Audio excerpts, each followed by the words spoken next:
നമ്മൾ സമ്പാദിക്കുന്ന പണം അതെന്ത് ചെയ്യണം എന്ത് ചെയ്യരുതെന്ന് വളരെ വ്യക്തിപരമായ ഒരു തീരുമാനമാണ്. അത് ശരി തന്നെ. എങ്കിലും ഒരു 20-25 വർഷം കഷ്ടപ്പെട്ട് ജോലിയെടുത്തതിന് ശേഷം കാര്യമായിട്ട് സേവിങ്സ് ഒന്നുമില്ല. പിന്തിരിഞ്ഞു നോക്കുമ്പോൾ എന്റെ സാമ്പത്തിക തീരുമാനങ്ങൾ കുറച്ചൊന്ന് പ്ലാൻ ചെയ്ത് ഞാൻ ഡിസിഷൻ എടുത്തിരുന്നെങ്കിൽ ഇന്ന് എന്റെ ഫിനാൻഷ്യൽ സിറ്റുവേഷൻ ഇതിലും എത്രയോ ബെറ്റർ ആയേനെ എന്ന് ചിന്തിക്കുന്നവരായിട്ട് നമ്മുടെ ഇടയിൽ ആരുമില്ല, അല്ലേ?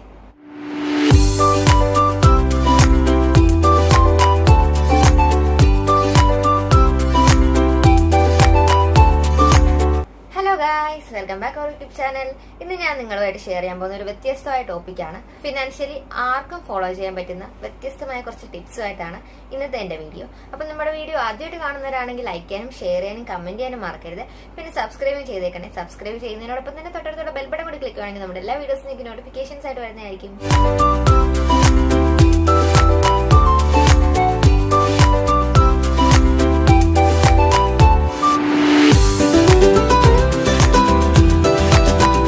കമ്പനിയിലെ ഒരു ബോസ്.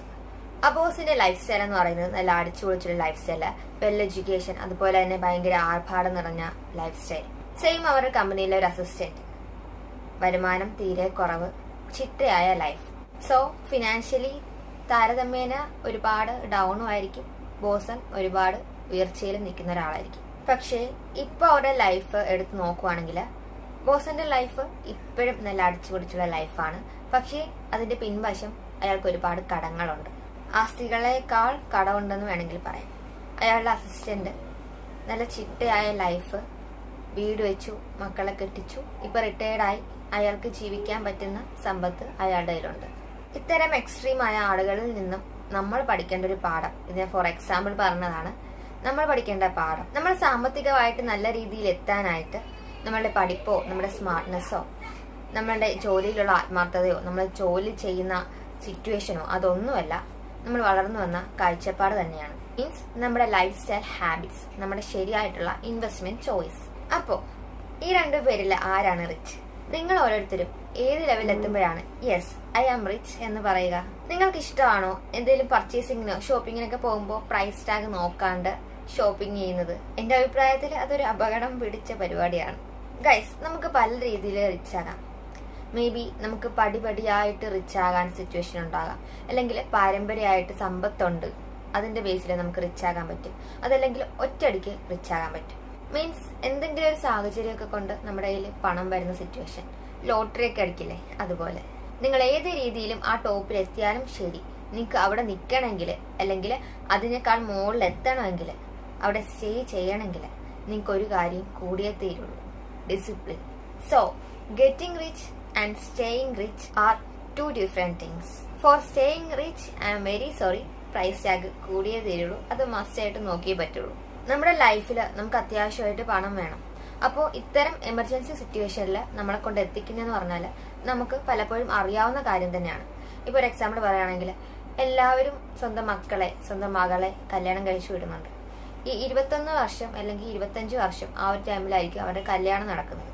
പെട്ടെന്ന് ഒരു ദിവസം നമുക്ക് കുറെ സ്വർണം വേണം, കുറെ പണം വേണം എന്ന് പറഞ്ഞാൽ അതൊരു എമർജൻസി ആകുന്നത് എങ്ങനെയാണ്? കാരണം 21 വർഷം അല്ലെങ്കിൽ 25 വർഷം ഈ മകള് നമ്മുടെ കൂടെ തന്നെ ഉണ്ടായിരുന്നില്ലേ? അപ്പൊ നമ്മൾ തന്നെയല്ലായിരുന്നോ ആ സേവിങ്സ് ഉണ്ടാക്കേണ്ടത്? അപ്പൊ അതെങ്ങനെയാണ് എമർജൻസി ആയിട്ട് മാറുന്നത്? അപ്പോ നമ്മുടെ സിറ്റുവേഷൻസ് നമ്മൾ തന്നെയല്ല ഉണ്ടാക്കുന്നത്. വേറൊരു കാര്യം പറയാം. നമ്മുടെ ഫാമിലിയിൽ ആർക്കെങ്കിലും ഒരു അസുഖം വരുന്നു, നല്ല മാരകമായ എങ്കിലും എന്തെങ്കിലും തരത്തില് ഒരു അസുഖം വരുന്നു.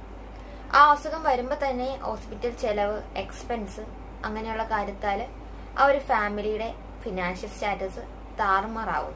ഒരു ഹെൽത്ത് ഇൻഷുറൻസ് എന്ന് പറയുന്ന സംഭവം ഉണ്ടല്ലോ, അല്ലെ? അത് നമ്മൾ എല്ലാവരുടെയും പേരിൽ എടുത്തിട്ടുണ്ടെങ്കിൽ കുറച്ചെങ്കിലും നമുക്ക് അതിൽ നിന്നൊരു ബെനിഫിറ്റ് കിട്ടില്ലേ? നമുക്ക് മക്കളുണ്ടാകുന്ന സമയത്ത് അവരെ വെൽ എഡ്യൂക്കേറ്റഡ് ആയിട്ട് പഠിപ്പിക്കണം. അതുപോലെ തന്നെ അവരുടെ വിവാഹപ്രായം എത്തുമ്പോൾ അവരെ വിവാഹം കഴിപ്പിച്ച് അയക്കണം.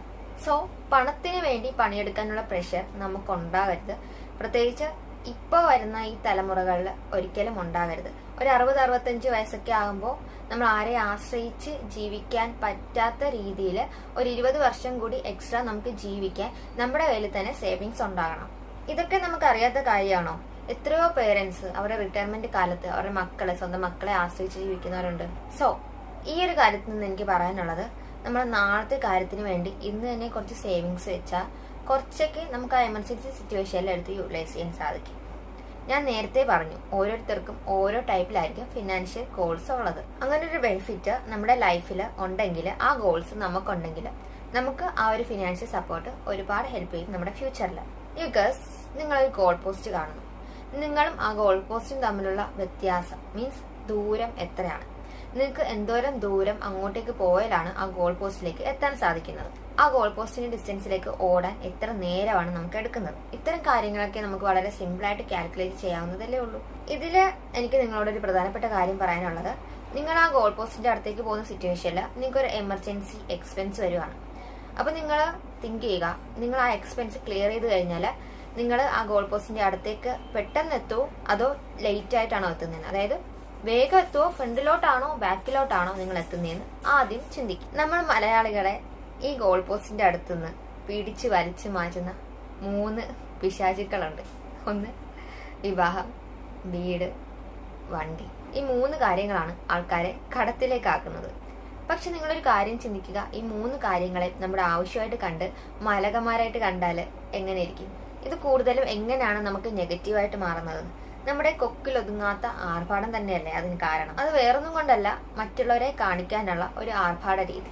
സോ നമ്മൾ എന്താ ചെയ്യേണ്ടത്? ഇവരെ ഭൂതങ്ങളാക്കാണ്ട് നമ്മുടെ കയ്യിൽ തന്നെ ഒതുക്കണം. എൻ്റെ ഒരു അഭിപ്രായത്തില് നിങ്ങളുടെ സമ്പാദ്യം നിങ്ങൾ മാക്സിമം സേവ് ചെയ്ത് അതൊരു ഇൻവെസ്റ്റ്മെന്റിൽ ഇട്ടിട്ട് അത് വെച്ച് നിങ്ങൾ പടിപടിയായി നിങ്ങളുടെ ആവശ്യങ്ങൾ കണ്ടറിഞ്ഞ് ചെയ്തിട്ട് ബാക്കി വരുന്ന മിച്ചം ക്യാഷ് നമ്മൾ നമ്മുടെ സേവിങ്സിലേക്ക് ഇട്ട് നമ്മുടെ ഫ്യൂച്ചർ പരിപാടിയിലേക്ക് മാറ്റി വെക്കണം.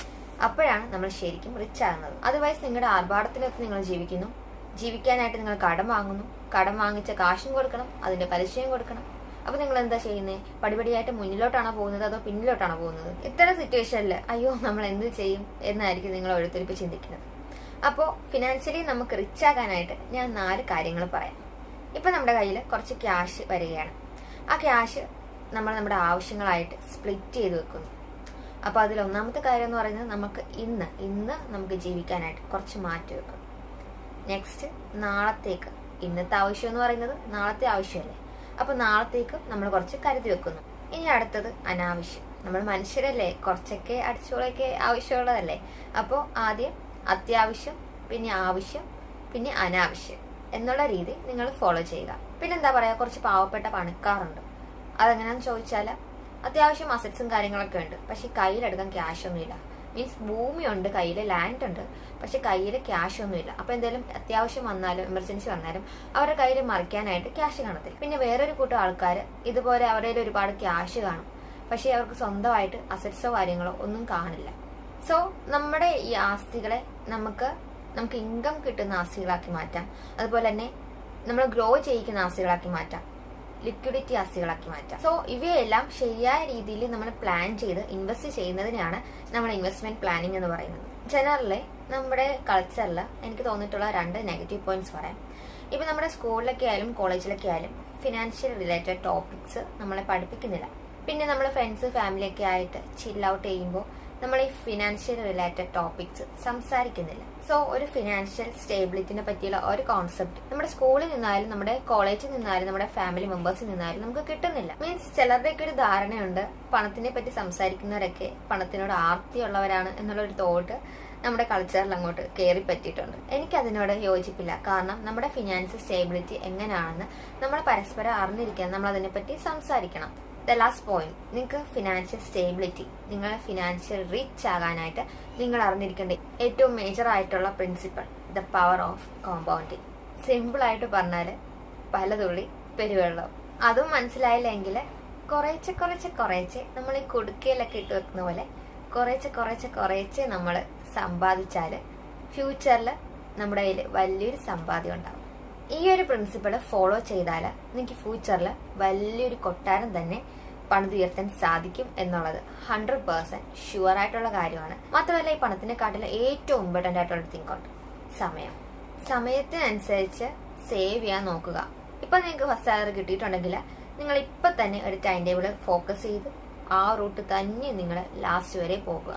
നിങ്ങളുടെ കയ്യിൽ സേവിങ്സ് ഉണ്ടാവും ഷുവർ. സോ നിങ്ങളുടെ സാമ്പത്തിക ഭദ്രതയുടെ താക്കോല് നിങ്ങളുടെ കയ്യിൽ തന്നെയാണ്.